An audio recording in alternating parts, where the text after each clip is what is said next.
Marcher dans ces montagnes des Pyrénées-Atlantiques, c'est grimper vers des sommets d'émotions, éprouver la joie des grands espaces, la sensation de liberté. Et pourtant, très tôt, les hommes ont voulu faire de ce massif une frontière. Ils ont cherché à poser des marques pour délimiter leur emprise, séparer les territoires.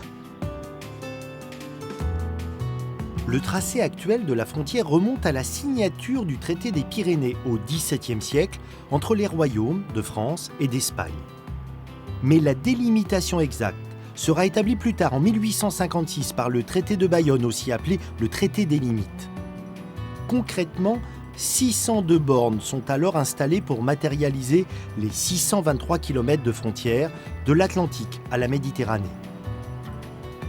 Un étonnant patrimoine frontalier qui passionne Jean-Paul Laborie, géographe, historien et montagnard. En tant que délégué à l'abornement, il a pour mission de répertorier ces marques placées ici il y a plus de 150 ans. Là, ah ouais. La borne. La voilà.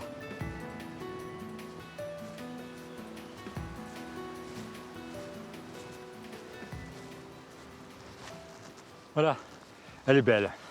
Je l'aime bien, c'est la borne 152 et elle est en bon état. Ah ouais, donc là, c'est marqué 152. Oui, le socle a été un peu refait, mais sinon elle est telle qu'elle a été posée au XIXe siècle.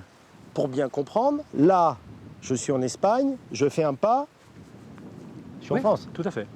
Et donc, ces bornes matérialisent la frontière, sachant que entre deux bornes, c'est une ligne droite. La frontière ne tient pas compte, ce n'est pas une mesure cadastrale. La frontière, il n'y a de frontières que de frontières, dis-je. C'est-à-dire entre deux bornes, c'est la ligne droite. Si elles sont distantes de 10 km, ça fait une ligne droite. Si elles sont distantes de 20 mètres, c'est plus précis.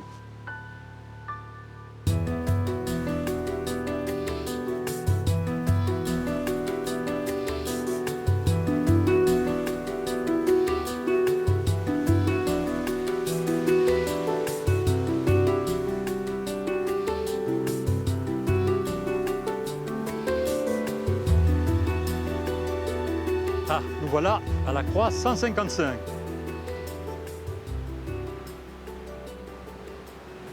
Voilà, le passage frontière est effectué. Ce qui est très intéressant, c'est que celui qui est monté pour graver a indiqué l'orientation de la frontière.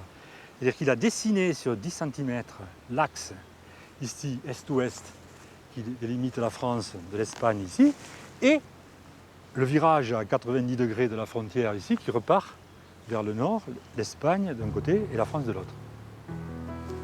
Et hop, passage de frontière. Il n'y a pas de douanier.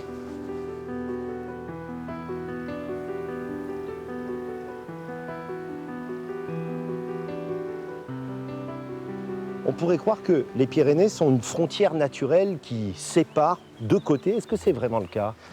C'est le cas dans le traité des Pyrénées. Le traité des Pyrénées, très succinctement, dit au nord des Pyrénées, c'est la France, au sud, c'est l'Espagne. Et donc, le traité institue une frontière entre les deux États. Mais de là à dire que cette frontière n'existait pas auparavant, c'est-à-dire, non, il y avait déjà soit des conflits, mais beaucoup d'accords. Les gens dans les vallées pyrénéennes avaient déjà discuté entre eux pour comment on utilise les packages, comment on utilise les forêts, comment on passe d'une vallée à l'autre. Et donc, entre la décision de dire on fait une frontière d'État et l'application de cette décision sur le terrain, il y a tout l'écart entre l'exercice du pouvoir central et les exercices des sociétés locales. L'histoire des frontières est à l'image de la société des hommes, pleine de surprises, d'extravagances même. Nous voici dans le pays qu'un Quintoa en basque, une terre qui porte le nom d'un impôt. Au Moyen-Âge, la couronne de Navarre, alors propriétaire de ces terres, avait l'habitude de prélever 1/5, le quint de la valeur des cochons transhumants par ces montagnes. Ce bout de terre n'a cessé d'être source de conflits entre les deux pays.